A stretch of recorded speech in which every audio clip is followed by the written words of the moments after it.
இயேசுநாதர்கிட்ட ஒருத்தர் வந்து கேட்டாராம், இயேசுவே என்னை எவ்வளவு நேசிக்கிறீர்கள் அப்படின்னு. அவர் தன்னுடைய இரு கைகளையும் அகல விரித்து இவ்வளவு என்று சொல்லி சிலுவையில் உயிர் நீத்தார் அப்படின்னு சொல்லுவாங்க. அதாவது அந்த நேசிப்புக்கு எல்லை கிடையாது, அதே போல் மன்னிப்புக்கும் எல்லை கிடையாது. இது இயேசுநாதர் சொல்லி கொடுத்த ஒரு பாடம். இயேசுனுடைய சீடர்களில் ஒருத்தன் பீட்டர், அவன் ஒரு நாள் இயேசுநாதர்கிட்ட கேட்டிருக்கான், இயேசுவே நான் வந்து என்னுடைய தம்பிக்கிட்ட அடிக்கடி சண்டை போட்டுக்கிட்டு இருக்கிறேன், என்னுடைய சகோதரன் கூட, அவனை நான் எத்தனை தடவை மன்னிக்கிறது? ஏற்கனவே 7 தடவை அவனை மன்னிச்சுட்டேன் அப்படின்னு சொல்லியிருக்கிறான்.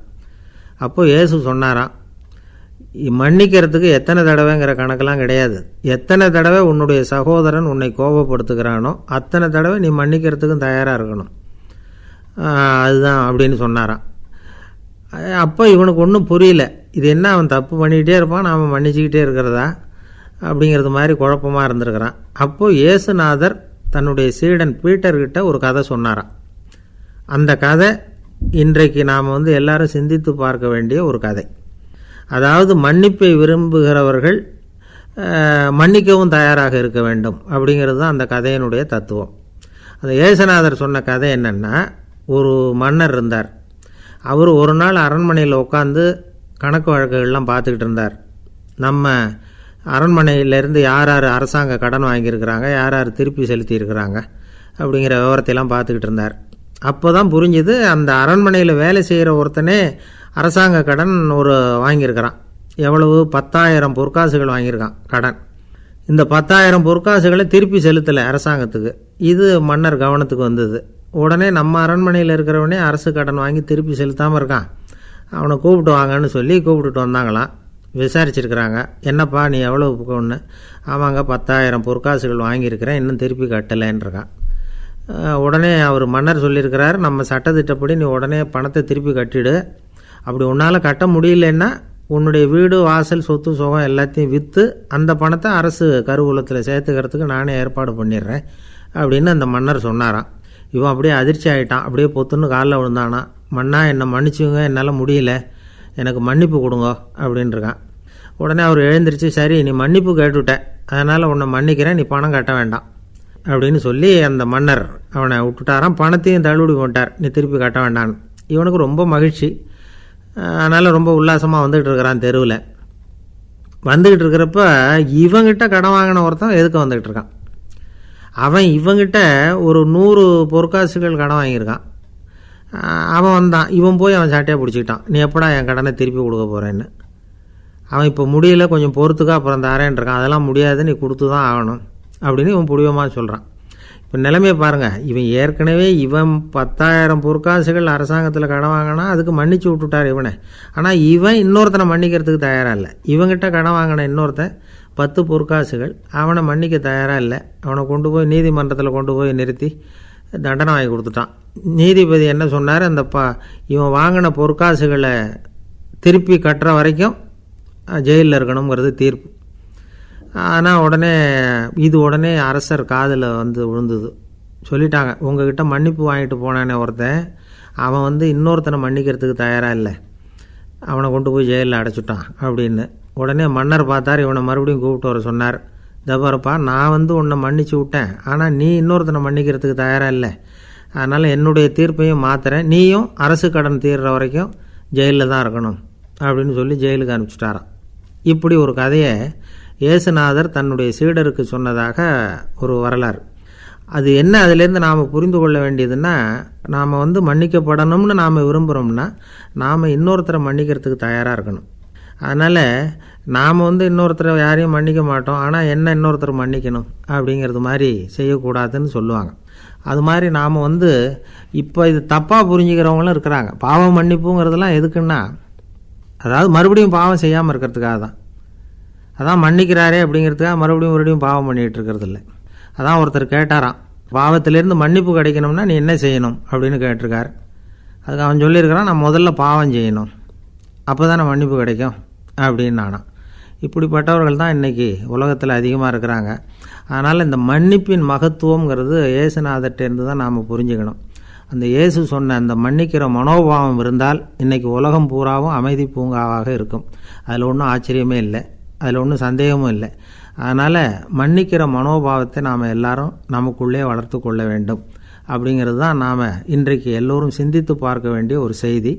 ஆசைப்படுறதுல தப்பு இல்லை, ஆனால் அந்த ஆசை தேவைக்கு தகுந்த மாதிரி இருக்கணும். தேவைக்கு மீறிய ஆசைகள் இருக்குது பாருங்கள், அது தேவையில்லை. இந்த கருத்தை வலியுறுத்தது மாதிரி ஒரு கதை உண்டு. தேவேந்திரனுக்கு திடீர்னு வீடு கட்டணும்னு ஒரு ஆசை வந்து தான். வீடுன்னா நாம் கட்டுற மாதிரி இல்லை. தேவேந்திரன் வீடுன்னா சும்மாவா, ஒரு பிரம்மாண்டமான அரண்மனை கட்டணும். அது மாதிரி இந்த 3 லோகத்துலேயும் ஒரு அரண்மனை கிடையாது அப்படின்னு எல்லாரும் சொல்லணும். இது அவனோட ஆசை.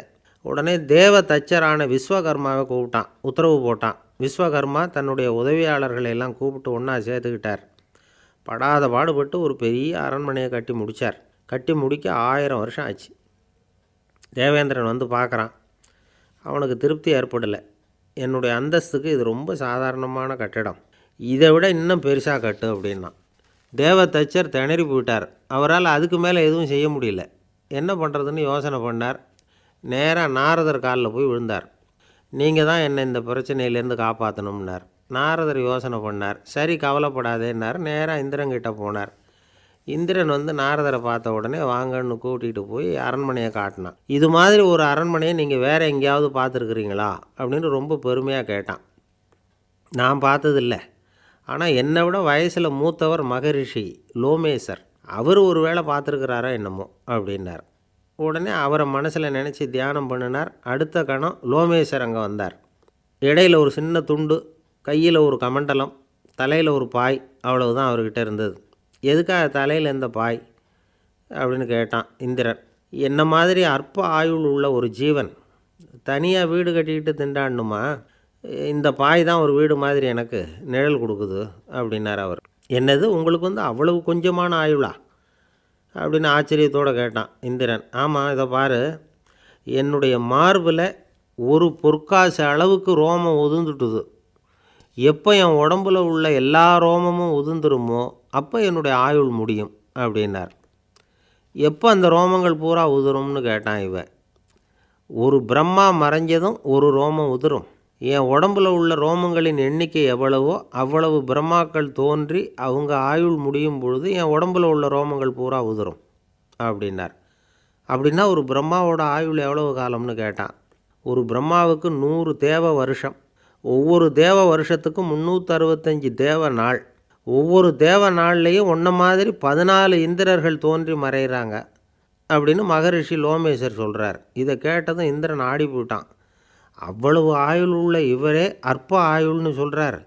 நான் என்னுடைய ஆயுளை பெருசாக நினச்சிக்கிட்டு பிரம்மாண்டமான அரண்மனை கட்டணும்னு ஆசைப்படுறேனே அப்படின்னு நினச்சான். எனக்கு வீடு கட்டின வரைக்கும் போதும்னு விட்டான். அதனால் நாமெல்லாம் நம்முடைய தேவைக்கு தகுந்த மாதிரி ஆசைப்படுறது தான் நியாயம். ஆனால் அப்படியே நடந்துக்கிறோம். மனுஷன் வந்து கடவுளையே ஏமாற்றி காசு வாங்கிறதுக்குள்ள ஆசைப்படுறான். ஒருத்தன் கடவுளை நினச்சி தவம் இருந்தான். கடவுள் நேரில் வந்தார். தேவலோகத்தில் ரூபாய்க்கெல்லாம் என்ன மதிப்புன்னு கேட்டான். அங்கெல்லாம் ரூபாய்ங்கிறது உங்கள் பணத்தில் 1 கோடி ரூபாய்க்கு சமம். அதாவது தேவலோகத்தில் 1 ரூபான்னா இங்கே 1 கோடி ரூபா. அது மாதிரி எங்களுக்கு ஒரு நாளுங்கிறது உங்கள் கணக்கில் 1 கோடி வருஷத்துக்கு சமம் அப்படின்னார் கடவுள். அப்படின்னா எனக்கு நீங்கள் அதிகமாக எதுவும் தர வேணாம், உங்கள் கணக்குப்படி ஒரே 1 ரூபா கொடுங்க, அது போதும்னா இவன் ரொம்ப சாமர்த்தியமாக. கடவுள் யோசனை பண்ணார். அது ஒன்றும் கஷ்டம் இல்லை, 1 ரூபா தானே கேட்குற, கொடுத்துட்றேன். ஆனால் இப்போ வரும்பொழுது நான் எடுத்துக்கிட்டு வரல, எங்கள் கணக்குப்படியே 1 நாள் பொறுத்துக்க பணத்தோடு வந்துடுறேன் அப்படின்னு சொல்லிவிட்டு பறந்து போயிட்டார். ஒருத்தர் அவசரமாக போய்கிட்டு இருந்தார். எங்கே போய்கிட்டுருக்கீங்க அப்படின்னு கேட்டார் ஒரு பெரியவர். கடைக்கு போகிறேன் சார், சாமான் வாங்கிறதுக்கு அப்படின்னார். அங்கே போகிறதுக்கு முன்னாடி தெரிஞ்சிக்க வேண்டியதெல்லாம் தெரிஞ்சுக்கிட்டீங்களா அப்படின்னு கேட்டார் பெரியவர். கடைக்கு போய் காசை கொடுத்து ஒரு பொருளை வாங்கிட்டு வரப்போகிறோம், இதில் தெரிஞ்சிக்க வேண்டியது என்ன இருக்குது அப்படின்னார் அலட்சியமாக. இப்போ அந்த பெரியவர் பேச ஆரம்பித்தார். இந்த உலகத்தில் எந்த ஒரு செயலில் இறங்குறப்பவும் நாம் நல்லா ஆலோசனை பண்ண வேண்டிய விஷயம் 5 அப்படின்னார். உதாரணமாக, ஒருத்தன் கடைக்கு போய் ஏதோ ஒரு பொருளை வாங்கிட்டு வர போகிறான்னு வச்சுக்கங்களேன். அப்போ கூட அவன் 5 விஷயங்களை பற்றி தெரிஞ்சுக்க வேண்டியிருக்குது அப்படிங்கிறார் அவர். முதல்ல அந்த பொருள் எப்படிப்பட்டது அப்படிங்கிறத தெரிஞ்சுக்கணும். 2வதாக தன்னை பற்றியும் தெரிஞ்சுக்கணும். அப்போ தான் அந்த பொருள் தனக்கு தேவையா இல்லையா அப்படிங்கிறத புரிஞ்சுக்க முடியும். 3வதாக தெரிஞ்சுக்க வேண்டியது ஒன்று இருக்குது. அது என்னென்னா, அந்த பொருளை அடையிறதுக்கு வழி என்ன அப்படிங்கிறத தெரிஞ்சுக்கணும். அதாவது எவ்வளவு பணம் கொடுத்தா அது கிடைக்கும், இது மாதிரியான விஷயங்கள். நாலாவதாக அந்த பொருளை அடையிறது மூலமாக நாம் அடையக்கூடிய பயன் என்ன அப்படிங்கிறதையும் உணரணும். அஞ்சாவது, அந்த பொருளை அடையிறதுல இருக்கக்கூடிய தடை எது அப்படிங்கிறதையும் நாம் தெரிஞ்சுக்கணும். பெரியவர் பேசுகிறது ஏதோ தத்துவம் மாதிரி தெரியுது இல்லையா, தத்துவம்தான். அதாவது இப்படி உலகியல் வாழ்க்கையில் சின்ன சின்ன விஷயங்கள்லேயே நாம் 5 விஷயங்களை தெரிஞ்சுக்க வேண்டியிருக்குது. அது ரொம்ப அவசியமாக இருக்குது. பேரின்ப நிலைன்னு சொல்கிறாங்கள்ல, அது மாதிரி பெரிய சமாச்சாரங்கள்லேயும் இந்த 5 விஷயங்களை நாம் தெரிஞ்சுக்க வேண்டியிருக்குது. அதுக்கு பேர் என்னன்னா அர்த்த பஞ்சகம். வைணவ சமயத்தில் அர்த்த பஞ்சகம்ங்கிறது ரொம்ப பெரிய விஷயம். கடைக்கு போகிறது மாதிரி கடவுளை பார்க்க போகிறப்பவும் நாம் 5 விஷயங்களை தெரிஞ்சுக்கணுமா. முதல்ல பரம்பொருள் அப்படிங்கிறது என்ன, அதோட தன்மைகள் என்ன, இதை தெரிஞ்சுக்கணும். இதுக்கு பேர் என்னென்னா பரமாத்ம ஸ்வரூபம் அப்படின்னு பேர். ரெண்டாவது, நாம் யார், நம்மோட தன்மை என்ன அப்படிங்கிறத தெரிஞ்சுக்கணும். நான் யாருன்னு எனக்கே தெரியலங்கிறப்போ இதை நான் சொல்கிறேன்னு இது என்னுடையதுன்னு சொல்கிறது தப்பு தானே. அப்புறம் மூணாவது விஷயம், பரம்பொருளை நாம் அடையிறதுக்கு வழி எது, இதை தெரிஞ்சுக்கணும். இது உபாய ஸ்வரூபம் அப்படின்னு பேர். நாலாவது விஷயம், நாம் அடைய வேண்டிய பயன்கள் என்ன அப்படிங்கிறத தெரிஞ்சுக்கிறது. இதுக்கு புருஷார்த்தம் அப்படின்னு பேர். அஞ்சாவது, அந்த பயனை அடைய விடாமல் தடுக்கிற தடைகள் யாவை அப்படிங்கிறத தெரிஞ்சுக்கிறது. இது விரோதி ஸ்வரூபம். இதைத்தான் தடையியல் அப்படின்னு சொல்கிறாங்க. அதாவது பரமாத்மாவை பற்றிய அறிவு, ஜீவாத்மாவை பற்றிய அறிவு, உபாயம் பற்றிய அறிவு, புருஷார்த்தம் பற்றிய அறிவு, இந்த 4 அறிவுக்கும் எதிரடையாக, அதாவது அதையெல்லாம் தப்பாக புரிஞ்சுக்கிறதால உண்டாகக்கூடிய அறிவு விரோதி ஸ்வரூபம். என்ன இது தகவலில் ஏதாவது கதை சொல்லுவீங்கன்னு பார்த்தா ஏதோ தத்துவம் பேசிகிட்டு இருக்கிறீங்களே அப்படின்னு நினைக்கலாம். இதுவும் தெரிஞ்சிக்க வேண்டிய ஒரு பெரிய விஷயந்தான். காதில் போட்டு வச்சா எப்போவாவது உபயோகப்படும். என்னுடைய நண்பர் ஒருத்தர் ஒரு நாள் என்கிட்ட சொன்னார், சார் அடுத்த மாதம் தஞ்சாவூரில் ஒரு கல்யாணம், போகிறதா வேண்டாமா அப்படின்னு ஒரே குழப்பமாக இருக்குது அப்படின்னார். நான் உடனே இந்த அர்த்த பஞ்சக உபதேசம் பண்ண ஆரம்பித்தேன். அவர் எல்லாத்தையும் பொறுமையாக கேட்டுவிட்டு, சரி சார் நான் போகிறதுன்னு முடிவு பண்ணிவிட்டேன்னார். எப்படி இந்த முடிவுக்கு வந்தீங்க அப்படின்னு கேட்டேன். அவர் சொன்னார், சார் அந்த 2வது பாயிண்ட் ஒன்று சொன்னீங்களே, அதை புரிஞ்சுக்கிட்டதுக்கு அப்புறம்தான் இந்த முடிவுக்கு வந்தேன் அப்படின்னார். என்ன 2வது பாயிண்ட்டுன்னு? அதாவது தன்னை பற்றி புரிஞ்சுக்கணும் அப்படின்னு சொன்னீங்க. உடனே என்னை பற்றி புரிஞ்சுக்கிட்டேன், நான் யாருங்கிறது எனக்கு தெரிஞ்சுது, உடனே போகிறது தான் நல்லதுன்னு முடிவு பண்ணிவிட்டேன்னார். நீங்கள் யாருன்னு கேட்டேன்.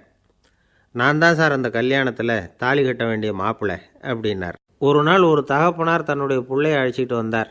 சார் இவன் சரியாக படிக்க மாட்டேங்கிறான், பெரியவங்களை மதிக்க மாட்டேங்கிறான், நீங்கள் கொஞ்ச நாள் இவனுக்கு குருவாக இருந்து நல்ல விஷயங்களை சொல்லி கொடுத்தா தேவையில்லைன்னார். பெரியவங்களையும் மதிக்காதவன் எப்படி என்ன மதிக்க போகிறான் அப்படிங்கிறது நமக்கு யோசனை வரும் இல்லையா. வேணாங்க என்னை விட்டுருங்க அப்படின்னோம். அவர் விட மாட்டேன்னு விட்டார். இல்லைன்னா அவரே சிஷ்யன் ஆகிடுவார் போல இருந்தது. சரி வேறு வழி இல்லாமல் அந்த பையனையே என்னுடைய சீடை நான் ஏற்றுக்கிட்டு உபதேசம்லாம் பண்ண ஆரம்பித்தோம். அதாவது குரு பக்தின்னா அது எப்படி இருக்கணுங்கிறத பற்றி சொல்லி கொடுத்தோம் அவனுக்கு. சதமகர் அப்படின்னு ஒரு குரு இருந்தார். அவருக்கு ஒரு சீடர், அவன் பேர் துளசி சைதன்யன், நைஷ்டிக பிரம்மச்சாரி. தன்னுடைய குருவுக்கு எந்த நேரத்தில் எது தேவைங்கிறத புரிஞ்சுக்கிட்டு சேவை செய்கிறவன். ஆனால் இவனை பற்றி மற்ற சீடர்களுக்கு பொறாமல் வந்துட்டுது. இவன் மட்டும் இப்படி இருக்கானேன்னு உடனே குருக்கிட்ட போய் கோல் மூட்டினாங்க. அவன் சரியில்லை, அவன் நடந்துக்கிறது சரியில்லை அப்படி இப்படின்னு எதையாவது சொல்லி. இருந்தாலும் இதையெல்லாம் அந்த குரு நம்பலை. அவருக்கு தெரியும் யார் யார் எப்படின்னு. துளசி சைதன்யன் பெருமையை மற்ற சீடர்களுக்கு உணர்த்தணும் அப்படின்னு நினச்சார். அதுக்கு ஒரு வழி பண்ணார். ஒரு நாள் சீடர்களை எல்லாம் கூப்பிட்டுக்கிட்டு ஒரு காட்டு வழியாக போய்கிட்டு இருந்தார். அங்கே ஒரு பெரிய மலை அருவி கொட்டிக்கிட்டு இருந்தது. குரு சீடர்கள் பக்கம் திரும்பினார். இந்த மலையின் மேலே இருந்து அந்த படுபாதாளத்தில் குதிக்கிறதுக்கு உங்களில் யார் தயார் அப்படின்னு கேட்டார். ஒரு சீடனும் வாயை திறக்கலை, ஒதுங்கி நின்றுக்கிட்டாங்க. பின்னாடி மூட்டை முடிச்சோடு வந்துக்கிட்டு இருந்தான் துளசி சைதன்யன். அவனை பார்த்தார். தபாருப்பா நீ மேலே இருந்து அந்த அருவியில் குதி அப்படின்னார். அப்படியே செய்கிறேன் சுவாமின்னா ஓடி போய் பொத்துன்னு குதிச்சுட்டான். அடுத்த கணமே குருநாதர் தன்னுடைய யோக சக்தியால் பறந்து போய் அவன் கீழே விழுந்துடாமல் தாங்கி பிடிச்சி கொண்டுக்கிட்டு வந்துட்டார். மற்ற சீடர்களுக்கெல்லாம் ஒரு மாதிரி ஆயிட்டுது. அடுத்தபடியாக என்ன பண்ணலாம்னு யோசித்தாங்க இவனை மாட்டி விடுறதுக்கு. ஒரு நாள் வெத்தலை அடிக்கிற ஒரு சின்ன உரலையும் உலக்கையையும் எடுத்து ஒளிய வச்சுட்டாங்க. சதமகர் சன்னியாசி இல்லை, அவர் வெத்தலை போடுவார். பல்லு சரியில்லை, அதனால் இடித்து தான் வெத்தலையை போடணும். திடீர்னு வெத்தலை பாக்கு கேட்டார். வழக்கமாக உரலில் இடித்து தர்றது தான் துளசியின் பழக்கம். உரலை தேடினா கிடைக்கல, என்ன பண்ணுறது? குரு கேட்டுவிட்டாரே, குரு சேவை தானே முக்கியம். இவன் என்ன பண்ணால் வெத்தலை பாக்க தன்னுடைய வாயில் போட்டு முன்னும் அதை எடுத்து அவர்கிட்ட கொடுத்துட்டான்.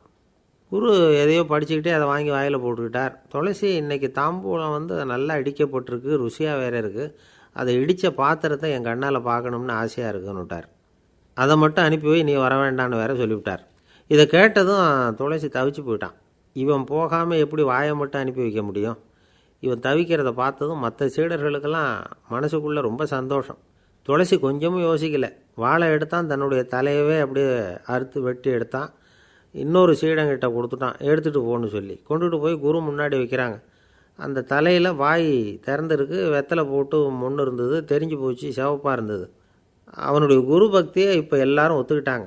அதுக்கப்புறம் குரு சதமகர் தன்னுடைய அற்புத திறமையினால் அந்த தலையை மறுபடியும் ஒட்ட வச்சுட்டார். துளசிக்கு உயிர் வந்துட்டுது. இப்படி ஒரு பெரிய கதை உண்டு. அதாவது துளசி சைதன்யன் அவனுடைய குரு பக்தி எப்படி அப்படின்னு கேட்டோம். ரொம்ப அபாரம் அப்படின்னு அந்த பையன் அடக்கமாக, சும்மா விளையாட்டுக்காக தான் அப்படி அவங்ககிட்ட கேட்டோம். ஏன்பா உன்னுடைய குரு பக்தியை என்கிட்ட காட்டுறதுக்கு உன்னோட கழுத்தை நீயே அறுக்கணும்னு நான் சொன்னால் அதை நீ செய்வியா அப்படின்னு கேட்டோம். என்னுடைய கழுத்தை நானே அறுக்க வேண்டிய அவசியம் இல்லை சார் அப்படின்னா அவன். ஏண்டான்னு, அதே காரியத்தை தான் இனிமேல் நீங்கள் தினமும் செய்ய போகிறீங்களே சார் அப்படிங்கிறான். அரேபிய நாடு, அங்கே ஒரு ஆட்சி தலைவர், அரேபிய நாட்டு ஆட்சி பொறுப்பை ஏற்றுக்கிட்டவர். அவர் ஆட்சி பொறுப்பை ஏற்றுக்கிட்ட பிறகு ஒரு நாள் ஒரு தெருவில் நடந்து போய்கிட்டு இருந்தார். அவர் தோளில் ஒரு பெரிய துணி மூட்டை, அதை சுமந்துக்கிட்டு கடத்தெருவை நோக்கி அவர் போய்கிட்டு இருக்கிறார். வழியில் அவரை சந்தித்தார் உமர். அவர் கேட்டார், கலீஃபா அவர்களே, எங்கே புறப்பட்டுட்டீங்க அப்படின்னு கேட்டார். கலீஃபான்னா ஆட்சி தலைவர்னு அர்த்தம். இதுக்கு அவர் சொன்னார், நான் துணி வணிகம் செய்கிறவன், அதனால் துணி வியாபாரம் செய்கிறதுக்காக போயிட்டுருக்கிறேன்னார். நீங்கள் இப்போ இந்த நாட்டுக்கு ஆட்சி தலைவர், ஆட்சி பொறுப்பில் இருக்கிறீங்க, நீங்கள் வியாபாரம் செய்ய போட்டால் அரசு பணிகளை செய்கிறது யார் அப்படின்னு கேட்டார் அவர். நான் அரசு பணிகளை மட்டுமே செஞ்சுக்கிட்டு இருந்தால் என் குடும்பத்தை காப்பாற்றுறது யார் அப்படின்னு கேட்டார் அவர். இப்படி கேட்டவர் யார் தெரியுமா? அவர் தான் அபூபக்கர், இறை தூதர் முகமது அவர்களுக்கு பிறகு கலீஃபாவாக தேர்ந்தெடுக்கப்பட்டவர். அப்போலாம் ஆட்சி தலைவர்களுக்கு சம்பளம்னு எதுவும் கிடையாது. இந்த பிரச்சனையை எப்படி தீர்க்கிறதுன்னு யோசனை பண்ணார் உமர். அபு உபைதா அவர்கள்கிட்ட அழைச்சிட்டு போனார். அவர் யாருன்னா, அவர் தான் பொது நிதி கருவூலத்தின் பொறுப்பாளர். அவர்கிட்ட பிரச்சனையை சொன்னார். இது மாதிரி ஆட்சி தலைவருக்கு பொது நிதியிலிருந்து ஊதியம் அளிக்க முடியுமான்னு கேட்டார். பொது நிதி விதிகளின்படி அதுக்கு சாத்தியம் இல்லைன்னு சொல்லிவிட்டார் அவர். சரி, வேறு ஏதாவது வழி இருக்குதான்னு கேட்டார் உமர்.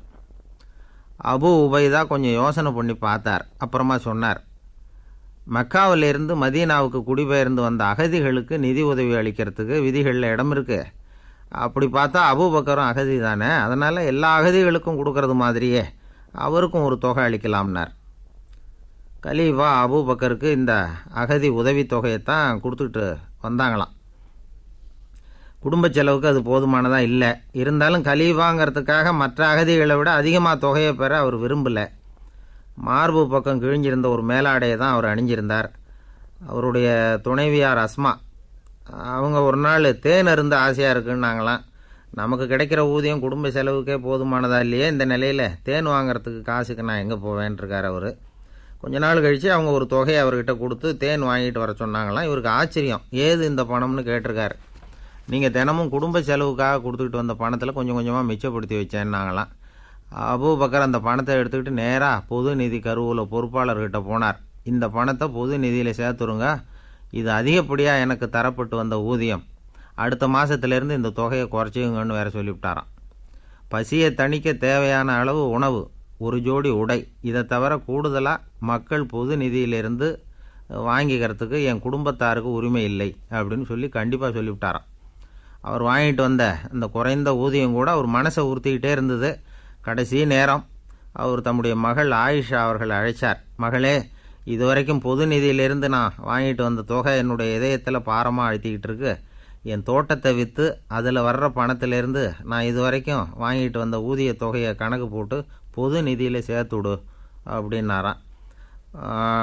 பதவி ஏற்கிறதுக்கு முன்னாடி தன்கிட்ட இருந்ததை விட இப்போ கூடுதலாக என்ன சொத்து இருக்குன்னு பார்த்துருக்கார். ஒரு ஒட்டகம், ஒரு கோப்பை, ஒரு பணியாள். இதையும் அடுத்தபடியாக கலீஃபாவா வர்றவர்கிட்ட ஒப்படைச்சிருங்க அப்படின்னு விட்டாராம்.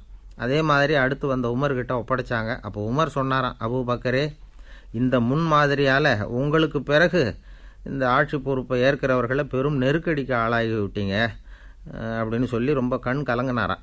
கடைசியாக அபூபக்கர் தன்னுடைய குடும்பத்தாருக்கு விட்டு சென்ற சொத்து ஒரு படுக்கை விரிப்பு, ஒரு போர்வை, அவ்வளவுதான். இது சிந்திக்க வேண்டிய ஒரு செய்தி. ஒரு ஊரில் ஒரு மன்னர் இருந்தாராம்.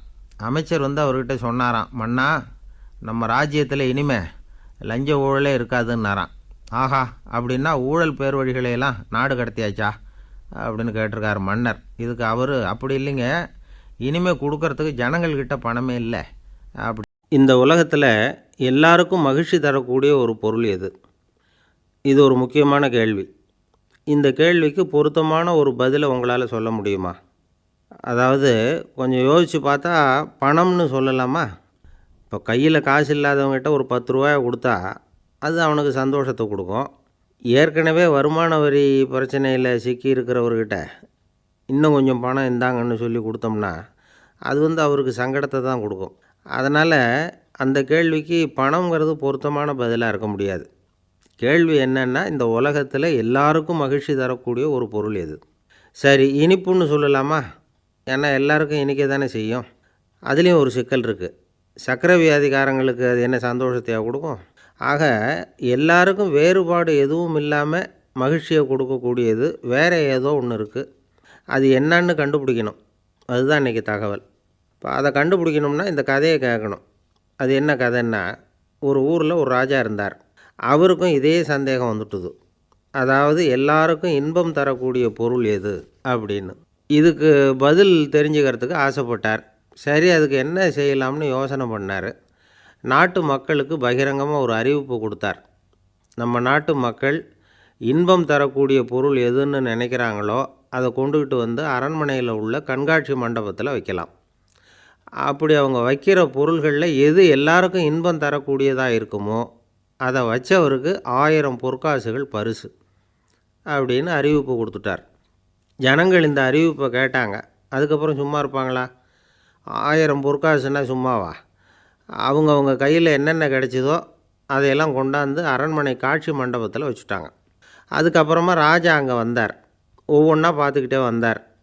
முதல்ல ஒரு குயில் இருந்தது, இனிமையாக பாடக்கூடிய குயில். இந்த குயிலோட இன்னிசை எல்லாருக்கும் இன்பம் தரக்கூடியது தான். இருந்தாலும் காது கேட்காதவங்களுக்கு இந்த இசை எப்படி இன்பம் தர முடியும்? அதனால் இது சரியில்லைன்னு விட்டார். அடுத்தபடியாக போனார். அங்கே என்ன வச்சுருக்குறாங்கன்னு பார்த்தா ஒரு அழகான மயில் அங்கே தோகை விரித்து ஆடிக்கிட்டு இருக்குது. இந்த மயிலோட ஆட்டம் மனசுக்கு இன்பம் தரக்கூடியது தான். இருந்தாலும் பார்வை இல்லாதவங்க இந்த ஆட்டத்தை பார்த்து ரசிக்க முடியுமா? முடியாது. அதனால் இதுவும் சரியில்லை அப்படின்னு சொல்லிவிட்டார். அதுக்கு அடுத்தபடியாக போனார். பல வகையான இனிப்பு பண்டங்களை வச்சுருந்தாங்க. பார்த்தார், வயசானவங்களுக்கும் நோயாளிகளுக்கும் இது இன்பம் தராது, துன்பம்தான் கொடுக்கும் அப்படின்னார்.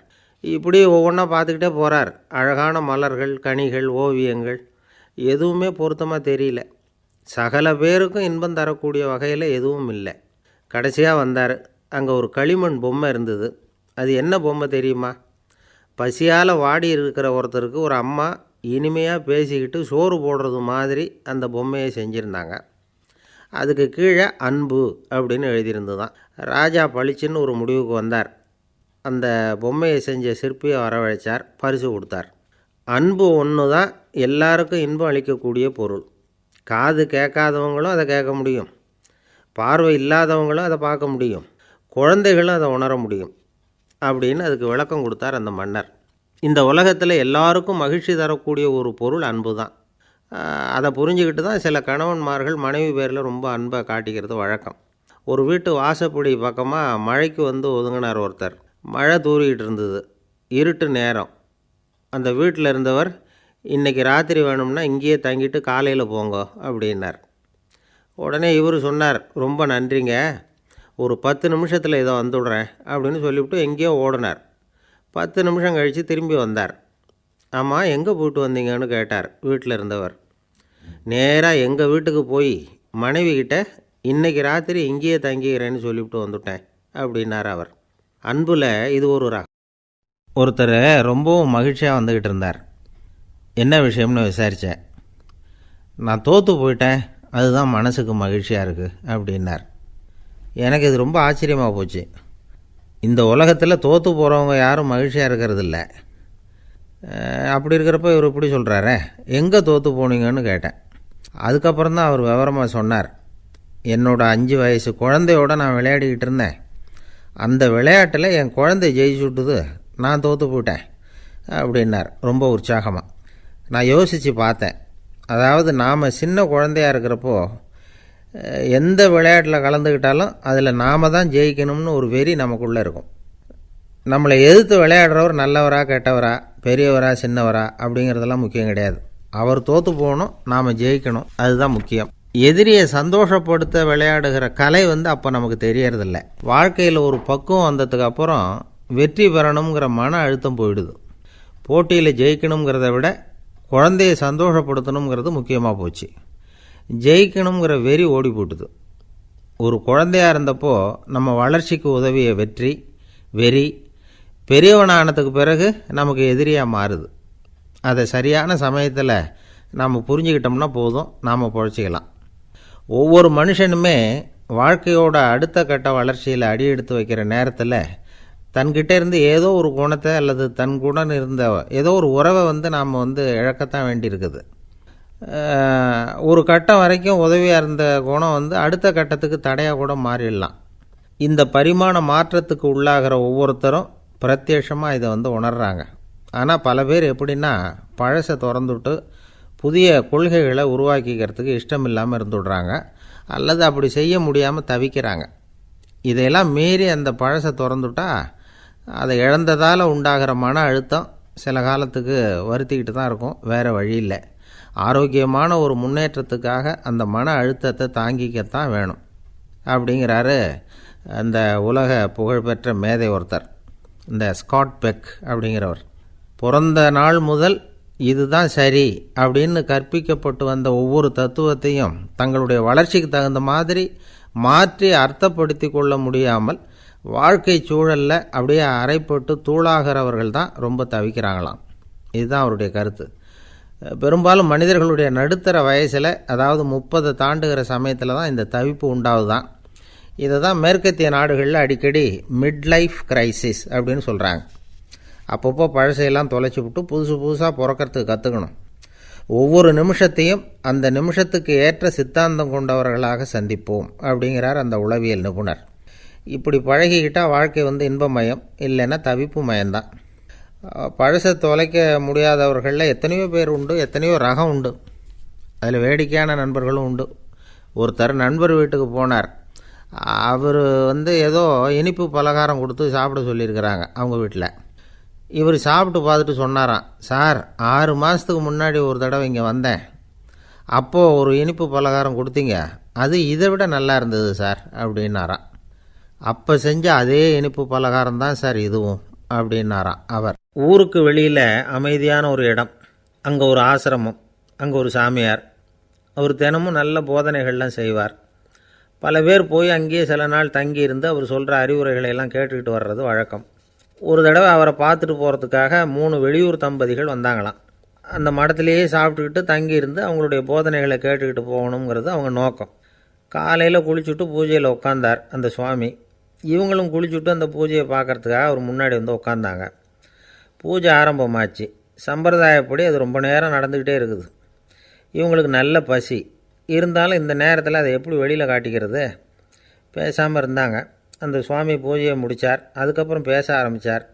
பேச்சு அருமையாக தான் இருந்தது, அமிர்தமாக தான் இருந்தது. இருந்தாலும் இவங்களுக்கு இருக்கிற வயிற்று பசி அது சரியாக கவனிக்க விடலை. அந்த சுவாமியே இதை கவனித்ததா தெரியல. இவங்களுக்கு மனசுக்குள்ளே ஒரு எண்ணம், உள்ளே சாப்பாடு தயாராகிட்டு இருக்கும் போல இருக்குது, இந்த பேச்சு முடிஞ்சது நம்மளை உள்ளே அழைச்சிட்டு போய் சாப்பாடு போடுவாங்கன்னு நினைக்கிறோம் அப்படின்னு இவங்களாம் நினச்சிக்கிட்டாங்க. ஆனால் சுவாமி இதை பற்றி எதுவுமே பேசலை, கண்டுக்கலை. ஒரு அம்மாவால் அதுக்கு மேலே சும்மா இருக்க முடியுமா? முடியல.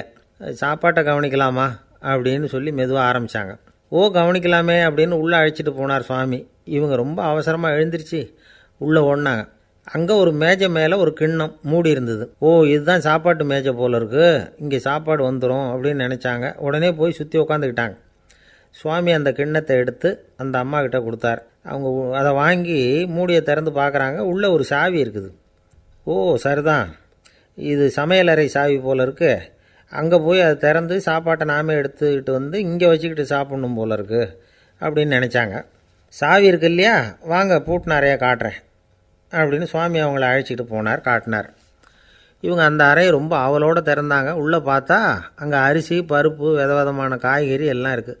சமையலுக்கு வேண்டிய மிளகாய், எண்ணெய், பால், தயிர், நெய் இப்படி எல்லாமே இருக்குது. அடுப்பு, விறகு, நெருப்பு போட்டி அது கூட அங்கே இருக்குது. சாப்பாடு தயாராக இருக்கும்னு நினச்சிக்கிட்டு போனால் இப்படி இருக்குதே அப்படின்னு சொல்லி அதை பார்த்ததும் ரொம்ப சோர்ந்து போட்டாங்க அவங்க.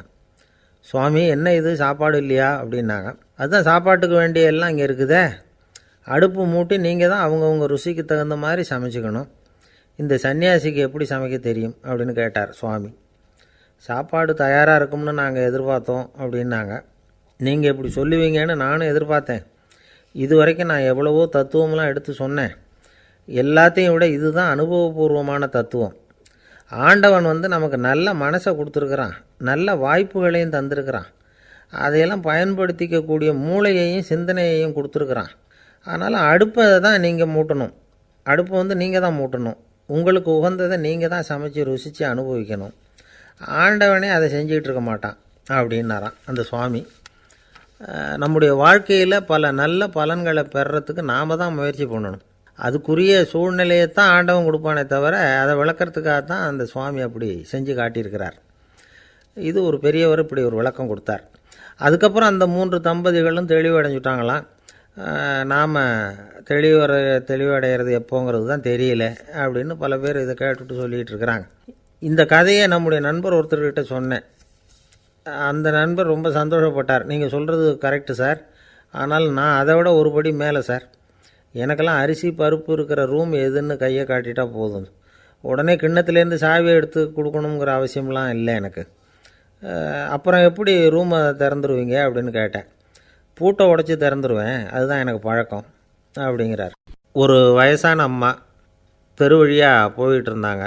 அவங்க கையில் எண்ணத்தையோ வச்சுக்கிட்டு அதை அடிக்கடி பார்த்துக்கிட்டே இருந்தாங்க. ஒருத்தன் மெதுவாக அவங்கக்கிட்ட போய் கையில் இருக்கிறது என்ன அப்படின்னு எட்டி பார்த்தா அவங்க கையில் 4 பல் இருந்துதான். இவன் ஆச்சரியமாக அந்த அம்மாவை பார்த்தான். ஏம்மா, உனக்கு என்ன பைத்தியமா? ஏது இந்த பல்?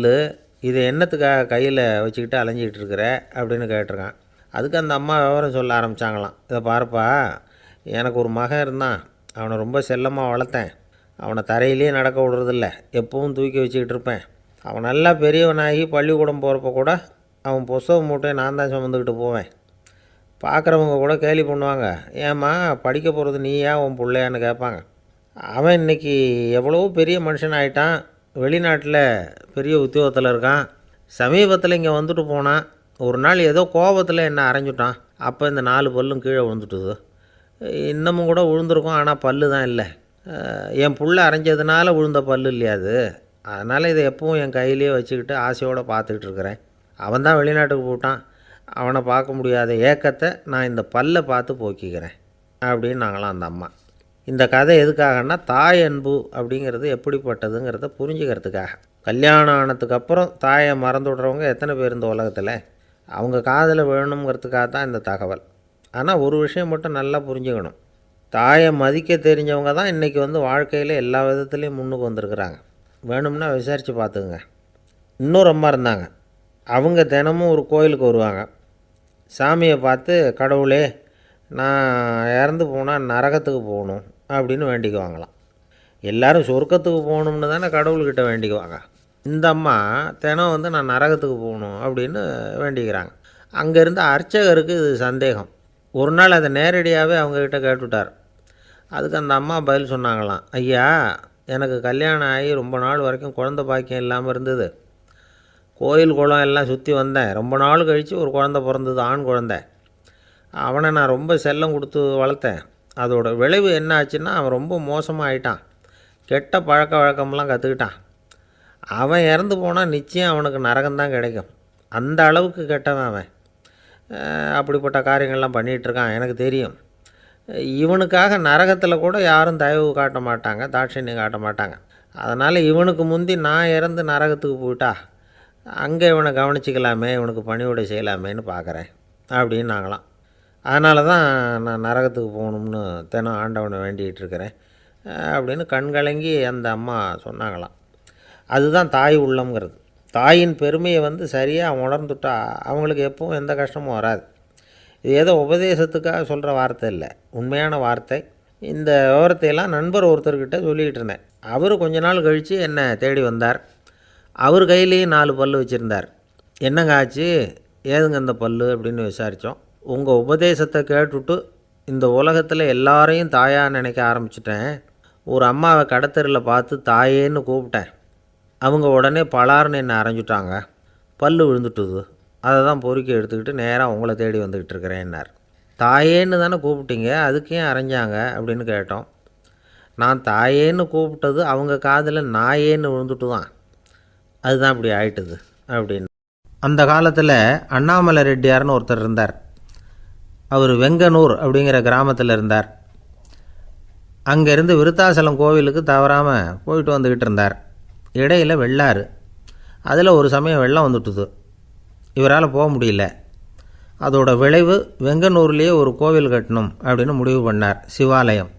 அந்த சமயத்தில் வடநாட்டில் பஞ்சம். அதனால் அங்கே இருந்த பல சிற்பிகள் தென்னாட்டை நோக்கி வர ஆரம்பித்தாங்க. அவங்க வெங்கனூர் வழியாக வர்றது தெரிஞ்சதும் இவர் போய் பார்த்தார். இங்கே ஒரு கோவில் கட்டணும், அதுக்கு நீங்கள் உதவணும்னார். பஞ்ச காலத்தில் இப்படி ஒரு வாய்ப்பு கிடைச்சதில் அவங்களுக்கும் ரொம்ப மகிழ்ச்சி. உற்சாகத்தோடு ஒத்துக்கிட்டாங்க. ஆலய திருப்பணி ஆரம்பமாச்சு. அவங்களுக்கு வேண்டிய எல்லா வசதிகளையும் இவர் செஞ்சு கொடுத்தார். அவங்களுக்கு எந்த குறையும் இல்லாமல் பார்த்துக்கிட்டார். அது மட்டும் இல்லை, ஒவ்வொரு நாளும் அங்கே வருவார். உங்களுக்கு என்ன வேணும், எது வேணும்னு கேட்பார். ஏதாவது குறை இருந்தால் சொல்லுவாங்க, உடனே தீர்த்து வைப்பார். இவரும் கேட்பார், எந்த குறையாக இருந்தாலும் என்கிட்ட சொல்லுங்க அப்படின்னு சொல்லுவார். அதை தவிர இவராகவே கவனித்தும் அவங்களுக்கு என்னென்ன தேவைங்கிறத கண்டுபிடிச்சி அதையெல்லாம் கொடுத்துக்கிட்டு இருப்பார். என்ன தேவைன்னாலும் அதை நிறைவேற்றி வச்சுருவார். அந்த சிற்பிகளின் தலைவன் ஒருத்தன், அந்த ஆளுக்கு வெத்தலை பாக்கு போடுறது பழக்கம். இதை தெரிஞ்சுக்கிட்டு அதுக்காகவே ஒரு ஆளை ஏற்பாடு பண்ணார். வேணுங்கிறப்போலாம் நீ வெத்தலை சிவல் மடித்து கொடுக்க வேண்டியது உன் வேலை அப்படின்னு ஒருத்தனை ஏற்பாடு பண்ணிட்டார். இப்படியெல்லாம் செஞ்சதும் அவங்களுக்கும் ரொம்ப உற்சாகம். ரொம்ப பொறுப்பாக சிற்ப வேலைகளை செஞ்சுக்கிட்டு இருக்கிறாங்க. ஒரு நாள் என்னாச்சு தெரியுமா, அந்த சிற்பிகளின் தலைவன் ரொம்ப நுணுக்கமாக ஒரு வேலையை செஞ்சுக்கிட்டு இருக்கிறான். சாரம் போட்டு அது மேலே படுத்துக்கிட்டு அண்ணாந்து பார்த்து உச்சியில் நுணுக்கமான சிற்பங்களை உருவாக்கிக்கிட்டு இருக்கான்.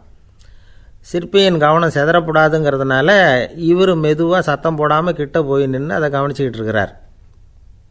அந்த சிற்பி வழக்கம் போல் வெத்தலை பாக்குக்காக இடது கையை கீழே நீட்டினான். அந்த சமயம் பார்த்து அவருக்கு தாம்பூலம் கொடுக்குறவன் அங்கே இல்லை, எங்கேயோ போயிருக்கிறான். அண்ணாமலை ரெட்டியார் என்ன பண்ணார் தெரியுமா, தனக்காக கொடுக்கப்பட்ட தாம்பூலத்தை வாங்கி சிற்பியின் கையில் கொடுக்குறார். அவன் வாங்கி போட்டுக்கிட்டான். இது என்ன இன்னைக்கு வெத்தலை சீவல் வேறு மாதிரி இருக்குது, வாசனை தாம்பூலமாக இருக்குது அப்படின்னு யோசனை பண்ணிவிட்டு கீழே திரும்பி பார்க்குறார். பார்த்தா ரெட்டியார் மறுபடியும் சிற்பி கை நீட்டும் பொழுது கொடுக்கறதுக்காக தாம்பூலத்தை மடித்து வாங்கி வச்சுக்கிட்டு தயாராக நிற்கிறார். சிற்பிக்கு அதிர்ச்சி. உடனே பொத்துன்னு கீழே குதிச்சான். ஐயா, என்ன இது நீங்களா அப்படின்னா. இவர் சொன்னார், நான் ஒன்றும் தப்பு பண்ணலையே, உன்னுடைய கை புண்ணியம் செஞ்ச கை, கோயில் கட்டுற கை, அந்த கைக்கு தாம்பூலம் கொடுக்கறதுல என்ன தப்பு அப்படின்னாராம். ஏற்கனவே பஞ்சத்தில் அடிபட்டு வந்த எங்களை நீங்கள் ஆதரித்ததே பெரிய விஷயம். இந்த செயல் என்னை ஒரு பெரிய கடனாளி ஆகிவிட்டுது. ஐயா, எங்களுக்கு உணவு உடை இதை மட்டும் நீங்கள் கொடுத்தா போதும், ஊதியம்னு எதுவும் வாங்க மாட்டோம் அப்படின்னு நானும். அந்த சிற்பி எவ்வளவோ வற்புறுத்தியும் எதுவும் வாங்கிக்கலையாம். இந்த செய்தியை தமிழ் தாத்தா டாக்டர் ஊவேசா சொல்லியிருக்கிறார். அந்த காலத்தில் எப்படிப்பட்டவங்கள்லாம் வாழ்ந்துருக்கிறாங்க பாருங்கள். இந்த காலத்தில் ஒருத்தர் கோவில் கட்டினார், வேலை செய்கிற எல்லாருக்கும் சாப்பாடு போடுவார். சிற்ப வேலை செஞ்சுட்டு சாப்பிட வர்ற ஒவ்வொருத்தர் கையையும் அன்பாக பிடிச்சி முத்தம் கொடுத்து உள்ளே அனுப்புவார். அந்த கைகளுக்கு நீங்கள் கொடுக்குற மரியாதையாது அப்படின்னு கேட்டாங்க.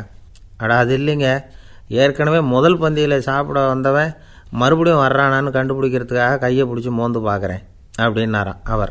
ஒரு நண்பர் இருக்கார், எப்போ பார்த்தாலும் கையில் ஒரு புத்தகம் இருக்கும். புத்தகம் இல்லாமல் எங்கேயும் புறப்பட மாட்டார். எதுக்காக இப்படி எடுத்துகிட்டு போகிறீங்க அப்படின்னு கேட்டால், எனக்கு இது ஒரு நல்ல நண்பன் மாதிரி, இந்த காலத்தில் எங்கே போனாலும் காத்திருக்க வேண்டியிருக்கு, அது மாதிரி சமயத்தில் நான் நண்பன் கூட பேசிக்கிட்டு இருப்பேன் அப்படிம்பாரான். ஒருத்தர் ஒரு பெரிய அரச பதவியில் இருந்தார். அவர் பதவியிலேருந்து இறங்க வேண்டிய சூழ்நிலை. அரசு கொடுத்துருந்த வீட்டை விட்டுட்டு வெளியில் வர்றார். வரும்பொழுது 2 கையிலையும் 2 பெட்டியை எடுத்துகிட்டு வந்தாராம். சார், உங்களுடைய உடைமைகள் அப்படின்னு கேட்குறாங்க அங்கே இருந்த ஊழியர்கள். இவர் தன்னுடைய கையில் இருக்கிற பெட்டியை காட்டி, இதுதான் என்னுடைய சொத்து அப்படின்னாராம். ஒரு பெட்டியில் அவருடைய உடைகள், இன்னொரு பெட்டியில் அவர் விரும்பி படிக்கிற புத்தகங்கள். அவ்வளோதான். இதுதான் இருந்துதான். புத்தகம் படிக்கிறது மனசுக்கு நல்லதுங்கிறது நமக்கு தெரியும். புத்தக வாசிப்பு உடம்புக்கும் நல்லதுங்கிறாங்க. அது நமக்கு ஆச்சரியமாக தான் இருக்குது. ஒரு நபர் ஒரு வருஷத்தில் சராசரியாக 2000 பக்கங்களை படிச்சிருக்கணுமா, யுனெஸ்கோ பரிந்துரை. ஆனால் நம்ம நாட்டில் நாம் சராசரியாக படிக்கிறது 32 பக்கங்கள். அவ்வளவுதான். இவ்வளவுக்கு நம்ம நாட்டில் 6000த்துக்கும் மேற்பட்ட நாளேடுகள், 2000த்துக்கும் மேற்பட்ட இதழ்கள், மலர்கள், இவ்வளவு இருந்தும் சரியாக வரல.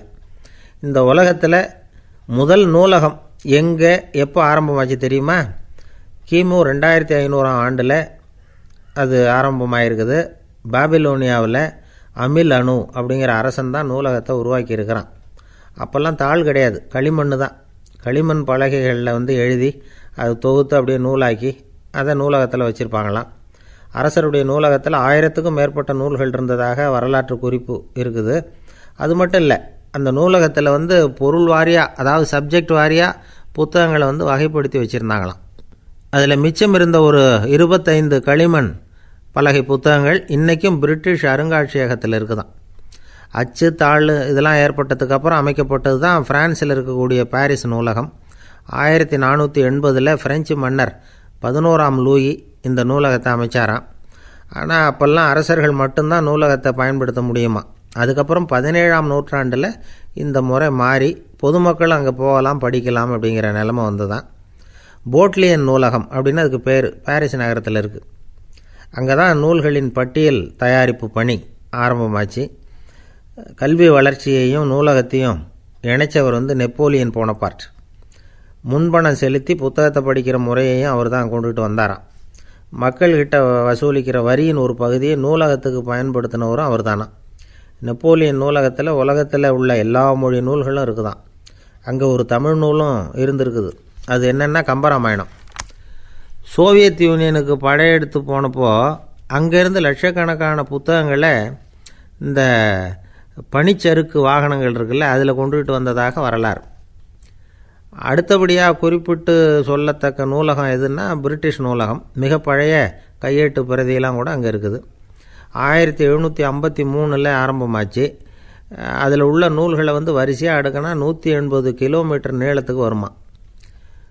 மிகப்பெரிய நூலகம் அமெரிக்க தலைநகர் வாஷிங்டனில் இருக்குதான். இந்தியாவை பொறுத்த வரைக்கும் பெரிய பழைய நூலகம் எதுன்னா கல்கத்தா நூலகம்.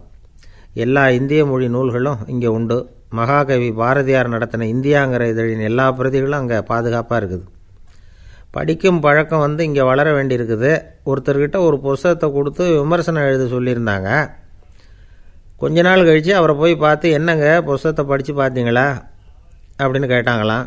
இதுக்கு அவர் சொல்லியிருக்கிறார், இன்னும் நான் படித்து பார்க்கலிங்க, இப்போ தானே விமர்சனமே எழுதி முடிச்சிருக்கிறேன், இனிமே தான் படிக்கணும் அப்படின்னா. ஐயா, என்னுடைய நூல் வெளியீட்டு விழாவுக்கு அவசியம் நீங்கள் வரணும் அப்படின்னு கூப்பிட்டார் ஒருத்தர். எப்போ வரணும்னு கேட்டேன். அடுத்த வாரம்னார். சரி, புத்தகம் தயாராகிட்டுதா அப்படின்னேன். நாளைக்கு தான் அச்சிக்க கொடுக்க போகிறேன்னார். என்னங்க இது, புத்தகம் அச்சிடுறதுக்கு முன்னாடியே அழைப்புதழை அச்சடிச்சு விட்டீங்களே அப்படின்னு கேட்டேன். அதனால் என்னங்க, அந்த காலம் மாதிரியா போடலாம், அச்சுக்கலை எவ்வளவோ முன்னேறியாச்சுங்க.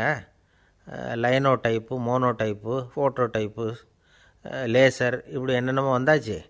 இன்றைக்கி கொடுத்தா நாளைக்கே புத்தகம் தயார் அப்படின்னார். இப்படி இந்த அளவுக்கு முன்னேறி இருக்கிற இந்த அச்சுக்கலை ஆரம்பத்தில் எப்படி இருந்தது தெரியுமா?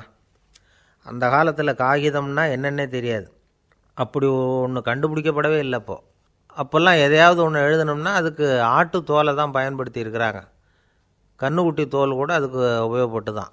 ஐரோப்பாவில் இருந்த பாதிரியார்கள் தோலில் எழுதப்பட்ட புத்தகத்தை தயாரிக்கிறதுல ரொம்ப கெட்டிக்காரங்களாம்.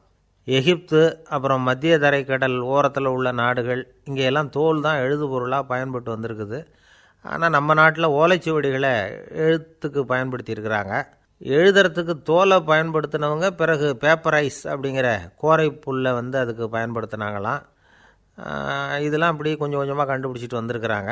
அந்த புல்லை கச்சிதமாக நறுக்க வேண்டியது, நல்லா பதப்படுத்த வேண்டியது, அதுக்கப்புறம் அதில் எழுத வேண்டியது, அவ்வளவுதான். பேப்பருங்கிற சொல்லே இந்த பேப்பைரஸ் அப்படிங்கிறதுலேருந்து வந்தது தான். அதுக்கப்புறம் தான் காகிதம் வந்தது. இதை முதல்ல சீன நாட்டில் தான் கண்டுபிடிச்சாங்க. அது வந்த பிறகு அச்சு எந்திரம் கண்டுபிடிக்க வேண்டிய அவசியம் ஏற்பட்டது. அதை கண்டுபிடிச்சவர் ஜெர்மானிய அறிவியல் அறிஞர் ஜான் கூட்டன்பர்க். அச்சுக்கலைக்கு அடித்தளம் அமைச்சவர் அவர் தான். ஜெர்மனியில் மெயின்ஸ் அப்படிங்கிற ஊரில் 1399 பிறந்தார். அவரோட மாமன் ஒருத்தர் உலோக வேலையில் வல்லவர். அவர்கிட்ட அந்த வேலையை கற்றுக்கிட்டார். அதோட வைர கற்களை பட்டை தீட்டுறதுலேயும் ரொம்ப தேர்ச்சி பெற்றிருந்தார். இளம் வயசுலேயே சும்மா இருக்க மாட்டாராம். எதை செஞ்சாலும் அதை திறமையாக செய்வாராம். அவர் தான் முதல்ல மர அச்சு எழுத்துக்களை உருவாக்கினார். அது மேலே மை தடவி பிரதிகள் எடுத்தார். அதுக்கப்புறம் உலோக எழுத்துக்கள், முதல்ல காரியம், அப்புறம் இரும்பு, அப்புறம் கலப்பு உலோகம், பிறகு அச்சடிக்கிறதுக்கு எந்திரம் ஒன்றையும் உருவாக்கினார். முதல்ல பைபிள் அச்சடித்தார். 1468 அவர் இறந்து போனார். 16ஆம் நூற்றாண்டில் மேலை நாடுகளிலிருந்து மர எழுத்துக்களை கொண்டுகிட்டு தமிழ்நாட்டில் கிறிஸ்தவ நூல்களை அச்சிட்டாங்க. அப்போல்லாம் அச்சகங்கள் போதிய அளவுக்கு இங்கே இல்லை.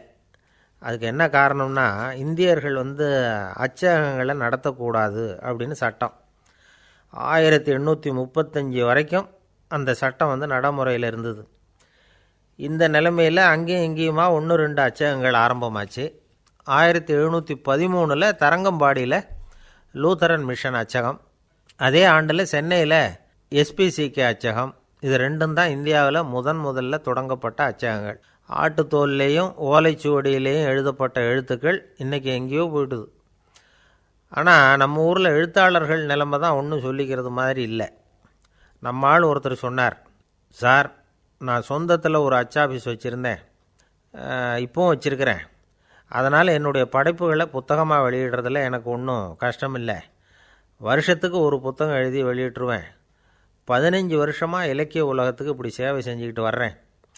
ஆனால் இந்த வருஷம்தான் வாசகர்கள் எனக்கு பாராட்டு விழா நடத்தியிருக்கிறாங்க அப்படின்னார்.